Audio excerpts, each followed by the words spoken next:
Al-Quran bukan sekedar kitab suci untuk dibaca, tetapi petunjuk kehidupan yang menuntun setiap langkah kita.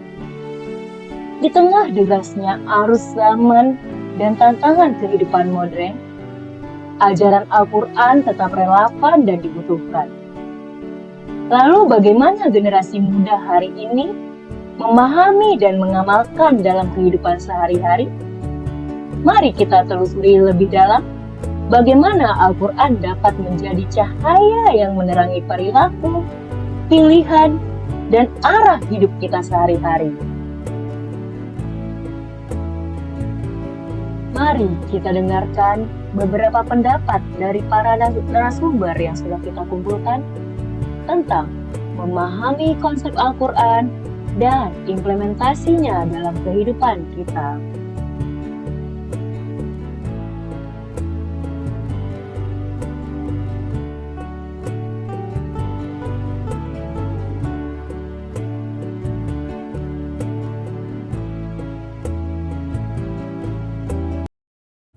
Oke, Assalamualaikum warahmatullahi wabarakatuh. Bersama saya Riri Nofrima yang akan mewawancari salah satu santri di Pondok Modern Tauhid Al-Fatir.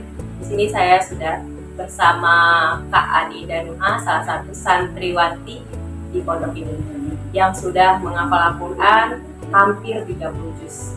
Sekarang kita berbincang-bincang bersama Kak Anida ya. Apa kabar Kak Anida? Kak Anida, langsung saja ke pertanyaan wawancaranya ya Kak. Dalam pandangan kakak, apa tantangan terbesar dalam mengamalkan ajaran Al-Quran di era modern saat ini?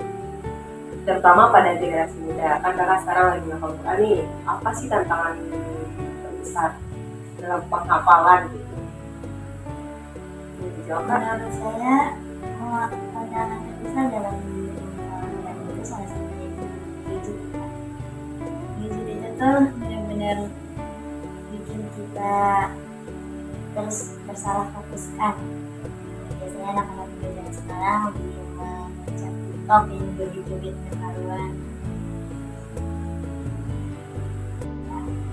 Baik, sekarang saya sudah bersama satu narasumber lagi, yaitu Kak Putri Syabania, salah satu warga dari Pondok Modern Tauhid Al-Fatir juga. Di sini saya juga ingin mewawancarai beliau. Beliau salah satu pengajar di Pondok Pesantren ini. Hai Kak Putri. Halo. Kak Putri, saya ingin bertanya nih Kak, seberapa penting peran keluarga dan lingkungan dalam membantu seseorang atau membantu Kak Putri untuk memahami dan mengamalkan nilai-nilai Al-Quran dalam kehidupan sehari-hari? Oke, ini menurut saya ya. Menurut saya, peran keluarga dan lingkungan itu sangat penting di saat kita menghafal Al-Quran ataupun di saat kita mengamalkan Al-Quran.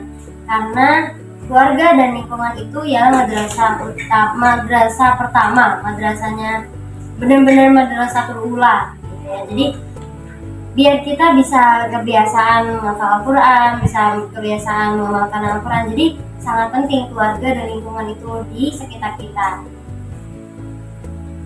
Oh, berarti kalau menurut Kak Putri, keluarga itu sangat penting buat madrasah kita pribadi ya, untuk memahami atau mengamalkan Al-Quran dalam kehidupan sehari-hari. Iya.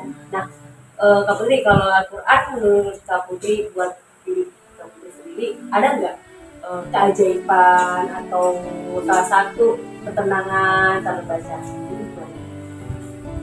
Ada sih di saat kita lagi sedih ataupun di saat kita lagi kayak bener-bener gak ada jalan, atau bukan gak ada jalan sih, kayak merasa galau atau apa, di saat baca Al-Quran tuh jadi tenang. Apalagi kan saya juga kan mondok ya, santri gitu ya. Pas saya jadi santri itu kan kadang ada rasa galau, mungkin karena jauh dari keluarga ataupun ada masalah sama teman atau dan lain sebagainya. Di saat baca Al-Quran jadi tenang. Bahkan di saat kita lagi sedih, bisa-bisanya nih ya, di dalam Al-Quran itu pas kita buka Al-Quran pertama, dari ayat-ayatnya mengandung yang kayak buat nguatin kita, buat ayo semangat lagi gitu, ayo semangat lagi hidupnya gimana. Jadi tiba-tiba aja ada keluar ayat itu. Jadi menurut saya emang Al-Quran tuh pedoman kita banget, the best banget. Dan itu emang harus sih lingkungan sama keluarga juga gitu kan. Oke teman-teman, jadi Al-Quran itu sangat penting sebagai pedoman dalam kehidupan kita sehari-hari. Selanjutnya nih, apa metode atau cara yang kakak lakukan untuk memahami isi Al-Quran dengan baik agar tidak hanya dibaca tetapi juga diterapkan dalam perbuatan atau dalam kehidupan sehari-hari? Metode saya ialah pertama saya akan membaca isi kandungan dalam Al-Quran, membacanya dan saya akan memahaminya. Lalu saya lakukan di kehidupan sehari-hari saya. Saya mengaitkannya misalkan di dalam surat An-Nur kan ada ya, perempuan muslimah itu harus menutup kerudung sampai ke dadanya gitu, kerudungnya panjang intinya. Dan akhirnya saya kaitkan memang betul gitu untuk menjaga kita dari pandangan mata-mata yang nggak baik gitu ya. Jadi kita terlindungi juga.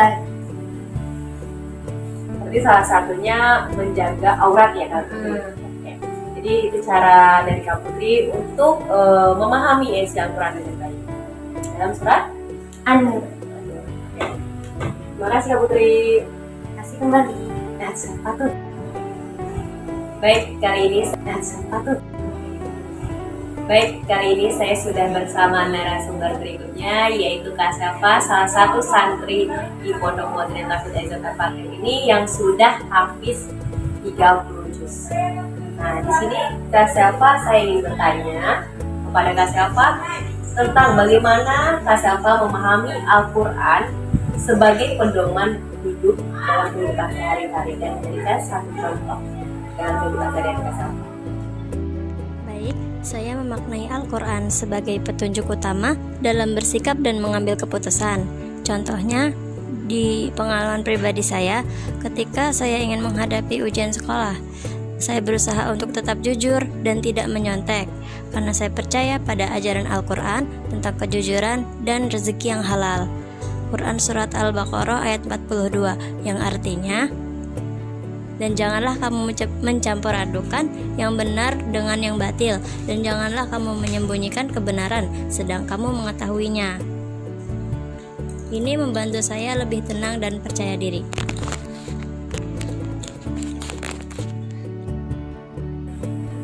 Baik, saya sudah bersama narasumber berikutnya, yaitu salah satu ustazah yang mengajar di Pondok Modern Tafid Aizat Al-Fatir ini. Saya sudah bersama Ustazah Zafa. Hai Sajah. Hai. Oke. Sajah, saya ingin berbincang-bincang sama Ustazah nih tentang mengimplementasikan Al-Quran dalam kehidupan sehari-hari atau memahami makna Al-Quran dalam kehidupan sehari-hari. Nah, salah satu pertanyaan saya yaitu, menurut Ustazah nih bagaimana cara menumbuhkan kesadaran masyarakat agar lebih menjadikan Al-Quran sebagai rujukan utama dalam mengambil keputusan dalam kehidupan sehari-hari atau mengambil tindakan itu saja. Menurut saya, cara menumbuhkan kesadaran masyarakat agar menjadikan Al-Quran sebagai rujukan utama, yaitu dengan menguatkan pendidikan Al-Quran sejak dini dan membiasakan kajian-kajian yang menyangkut pauti dengan kehidupan modern, serta memberikan contoh nyata pada tindakan sehari-hari. Oleh karena itu, pendidikan Al-Quran sejak dini akan menumbuhkan kerja nyata dan menjadikan Al-Quran sebagai rujukan utama dalam mengambil keputusan dan tindakan.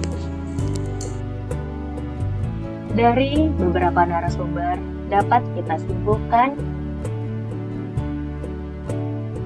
memahami Al-Quran tidak hanya sebatas membaca, tetapi juga menjadikannya sebagai pedoman hidup yang membimbing setiap langkah dan keputusan dalam kehidupan sehari-hari. Bagi generasi muda, tantangan terbesarnya adalah pengaruh gaya hidup modern dan media sosial yang seringkali menguburkan nilai-nilai kebenaran. Oleh karena itu, peran keluarga dan lingkungan sangat penting sebagai sumber keteladanan dan pembentukan karakter Qur'ani sejak dini.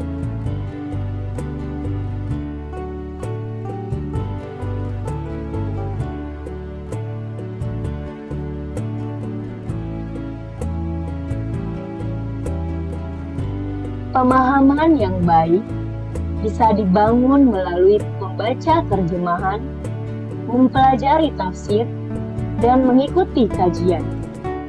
Implementasinya tercermin dalam sikap jujur, disiplin, menjaga sholat, dan peduli pada sesama. Untuk menumbuhkan rasa kesadaran masyarakat, dibutuhkan pendidikan Qur'ani yang kuat dan keteladanan nyata dari tokoh-tokoh sekitar.